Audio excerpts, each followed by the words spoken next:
Hey guys, I want to welcome you to the weekly Wednesday for the Financial Freedom newsletter, where every week, every Wednesday, we delve into something inspirational, motivational, something excerpt taken from the Financial Freedom weekly newsletter.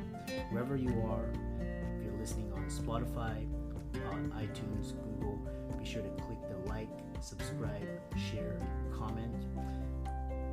And without ado, let's get into the show. Hey guys, welcome to this week's podcast episode for the Financial Freedom Podcast. I'm your host, Dr. Christopher Liu. I'm really excited about today's guest, Manuj Aggarwal, and he dubs himself as a global thought leader in AI who made Obama and Bill Gates take notice. Really interesting. And you'll hear about his story. You'll hear about his classic entrepreneur story, and we'll talk about how AI and its pros, cons, and how it's going to change the world. So, Manuj, welcome. Thank you so much for having me. Thank you. Excited to be here. We connected through Podmatch, and tell people about your backstory and how you got started, and we'll go from there. Yeah. Well, my journey started in India. I started as a factory worker at age 15, and I was making $2 a day. Basically, that experience inspired me to look for more in life, something to create more impact and obviously increase my value in the world. And that led me to technology, software, computers. That became my passion, using technology to solve big problems. And that skill has taken me to many places around the world, working with many thought leaders, many Fortune 500 companies. Now, yeah, I'm talking to you. So that's a journey in very short period. Yeah, I love that. And so yeah, and basically you're basically the modern American success stories. And so one thing is talking about this AI. So AI is like the new hype. Last year was blockchain and crypto, and but now it's AI. So what's curious is is this hype? Is it overrated? Tell us more about your thoughts. Yes. See, the interesting thing is that AI has been around since the 70s. So this is not new. Even if we look around ourselves, we are all already surrounded by AI.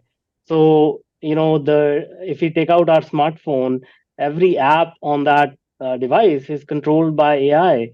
This video recording we are doing through Zoom, the traffic behind the scenes, the internet traffic is being optimized by AI. When we buy something on Amazon, I mean, Amazon is all about AI. So this notion that AI is new is a misconception.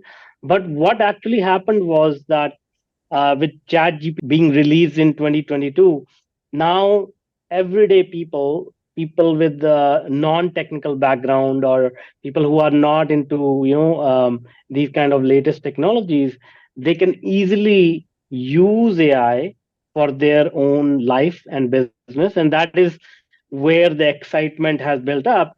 Because now, whereas only few people were able to utilize AI, now with Chat GPT, everyone is able to use AI. So so it's so that's the yeah so that's the thing. But hype, I don't think this is hype, because this is not something new. It has already sort of shaped our lives in ways, and now I think it's the next expansion, if you will, of that same technology, because now it is democratized and everybody can use it. So it sounds like it's a iPhone moment, like basically something that was confined to government, defense, and, labs, academics. Now it's for the mainstream. One thing is, I've been following the video, and the video is really interesting because it's GPU. So there's this interesting thing with technology. It's like usually people, it's like it was like the internet. It was like Bitcoin. It was like blockchain, all of these things where it's like hype and speculation, then bust, then real building, and then you start to see like the real thing. So is this what we're seeing with AI now, or is it kind of mixed? What are some applications?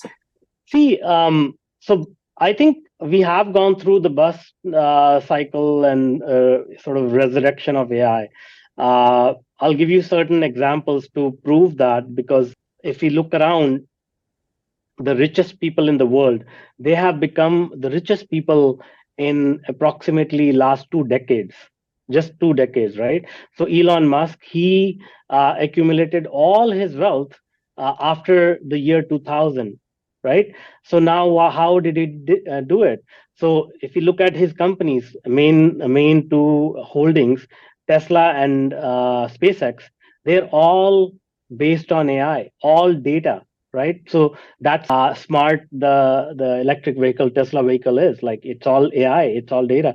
Same thing with his SpaceX rockets, right? If we look at Jeff Bezos, he also accumulated all his wealth in the last 2 decades, and Amazon is all about data and AI. So these things have already happened. AI has already proven its worth. So it's not like a Bitcoin thing, which was a brand new concept, and then people got into it based on hype, but also more for speculation. Now, that's a totally separate conversation about Bitcoin and blockchain. But AI, I believe, is much more technology than blockchain or Bitcoin. So I believe it's not a hype anymore. It's actually real world applications, as I shared with you, and I can share more if you want. Some of the inventions that myself and my company were involved in, and AI is, yeah, it has so many more applications for life and business and everything that we do. Yeah, it's amazing. Like, when ChatGPT first came out, there was just like kind of editing, and now you go on the YouTube podcast, you can see the diversity of things it's able to do. One of the big, I'll talk about some of the main big points that people are afraid of AI is they say that AI is going to take over humanity, take all of our jobs, basically, press a nuke button, kill us all. What are your thoughts? See, these are two separate issues, so I will address them separately. One is about jobs. So I won't deny the fact that there will be some job displacement, right? But that happens every time a new technology, like a groundbreaking technology, is introduced, right? So a quick example could be, let's say, before 1995, generally most people did not have email addresses, right? Nobody used email. And 10 years after that, like maybe even year 2000, if you applied for even an entry level job and you did not have email, then you won't get too far, right? So it's the same thing now, where your job is not going to be taken away by AI, but somebody who understands AI and uses AI. So that's the only difference. AI is just a tool.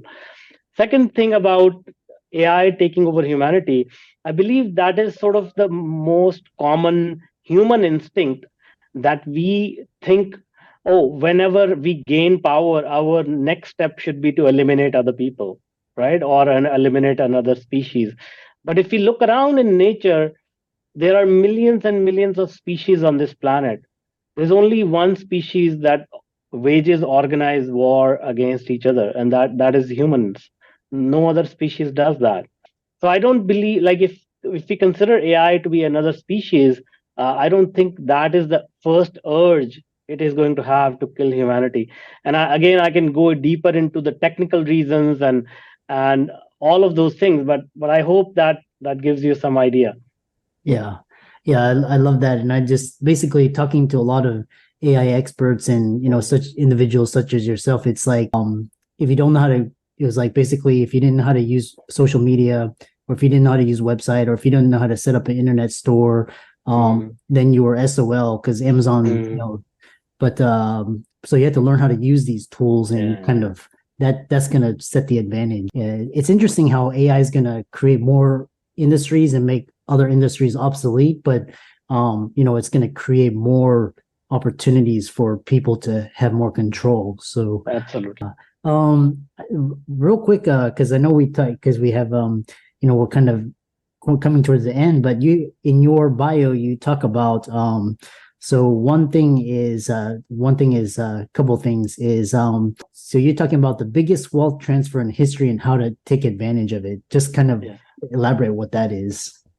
All right. So see, if you look at some data and quotations, the CEO of IBM has said that AI is going to add about $10 trillion to the world GDP. So that's a trillion with a T. The current world GDP is $96 trillion.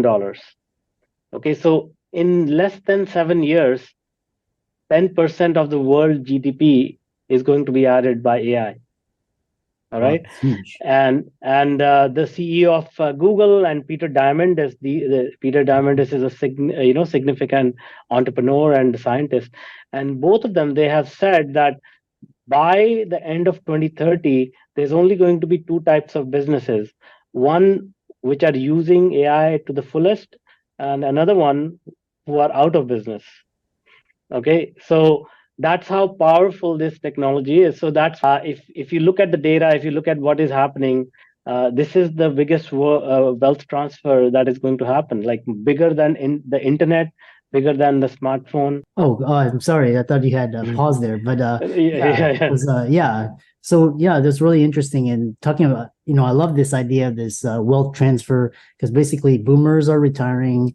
You have this aging financial infrastructure. You have exponential technology. All of them's converging all at once in this huge, massive transfer of wealth. So you want to be on the right side of it and get prepared for it. The other thing is that was talking about is this. I love this idea. You talk about the fastest and sure shot way to become a millionaire. Of course, there's no one hit wonders.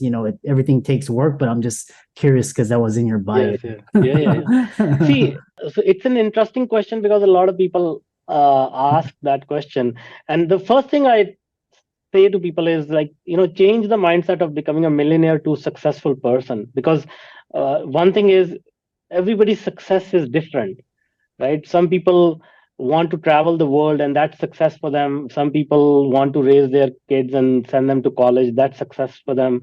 So I tell people, first of all, figure out what do you want to feel like, what is the experience you want in your life, and then work backward from there. And that may need $1 million, or may not need $1 million, or may need 100 million, who knows. So that's one thing. Second thing is that it's all about what your genius is. A lot of people, what they do is they want success, but they want to follow some other successful person's footsteps, which is okay. Taking inspiration from somebody else is okay, but they generally say, oh, because somebody became rich being a surgeon, I will also become a surgeon, even though they may not be interested in becoming a surgeon, right? So the idea is to find what you are good at, and there's a framework there's a Japanese framework called ikigai. Okay, so ikigai means your purpose of living. So you can use that framework to figure out what is your true genius, and then you work consistently on that genius, whether that is technology, whether that is business, or medicine, whatever that is. Or it could be as weird as just weaving baskets underwater, or like raising monkeys in the middle of a jungle, whatever that is, right? um, and then you get to work and work consistently on that. And then the last thing I will say is, make sure you focus a lot on human communication and building relationships, because if you want to accomplish something big in your life, then you will need help, and so those relationships are what will help you achieve those goals. Yeah. Yeah, I love that.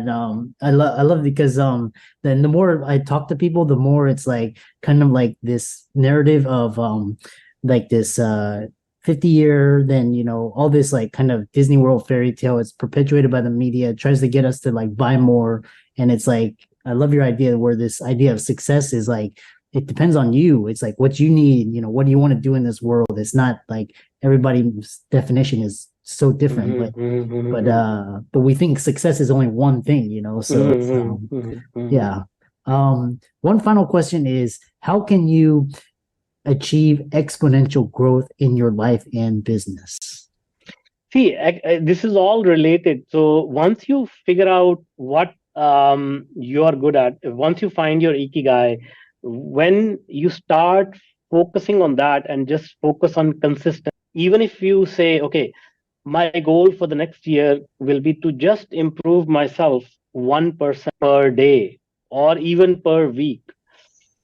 So the law of compounding says that if you improve yourself 1% today, the next time you improve yourself 1%, it's not going to be 2% increase, but it'll be 1% above. Like I can't do the math now, but it'll be compounding, right?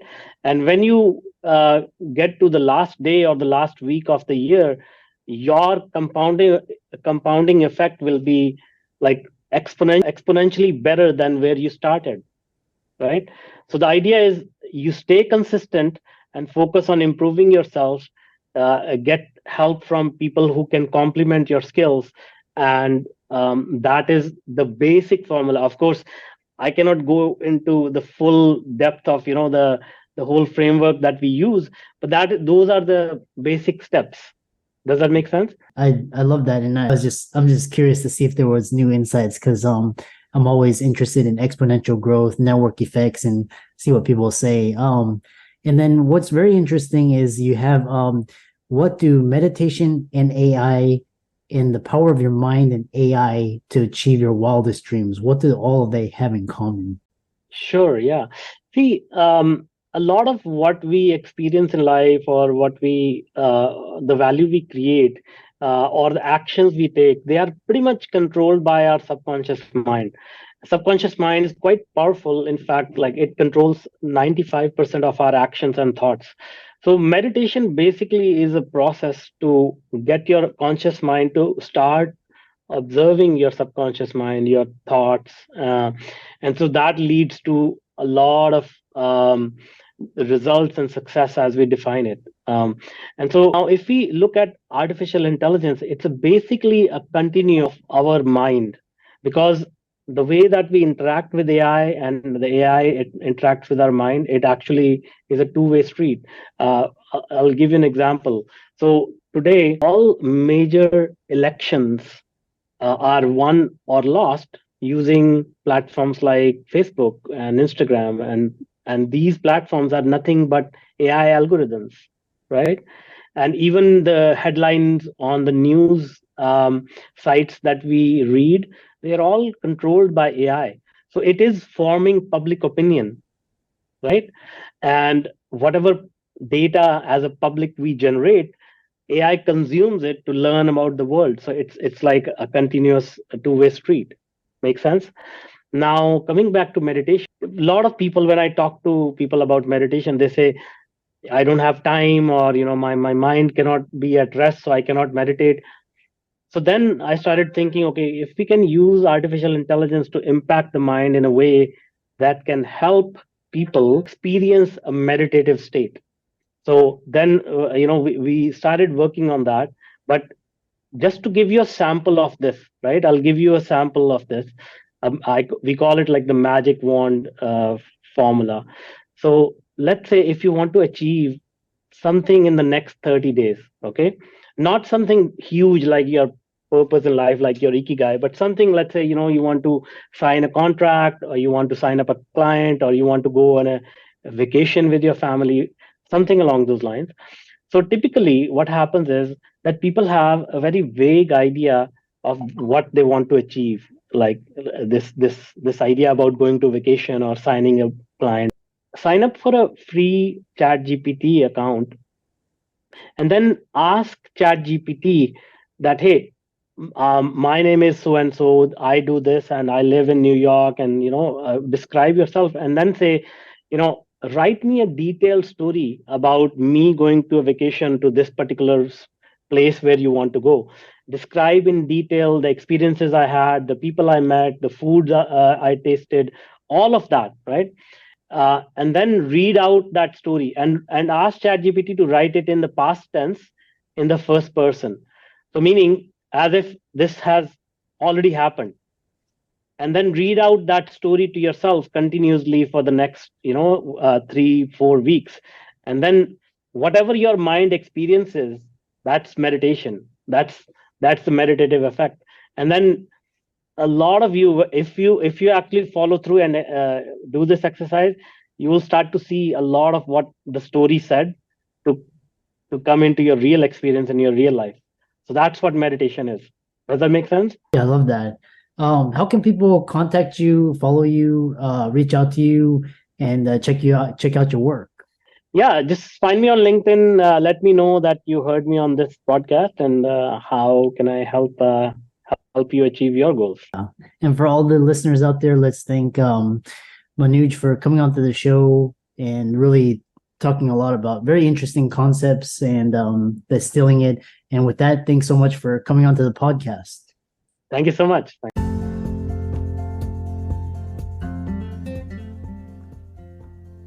I hope you really enjoyed that wonderful, inspirational, motivational piece. Again, wherever you are listening, if you liked it, be sure to like, comment, share, subscribe. We're on everywhere: Spotify, iTunes, Google, Amazon, Audible. And without much ado, be sure to thank this show's sponsors, and we'll see you next week.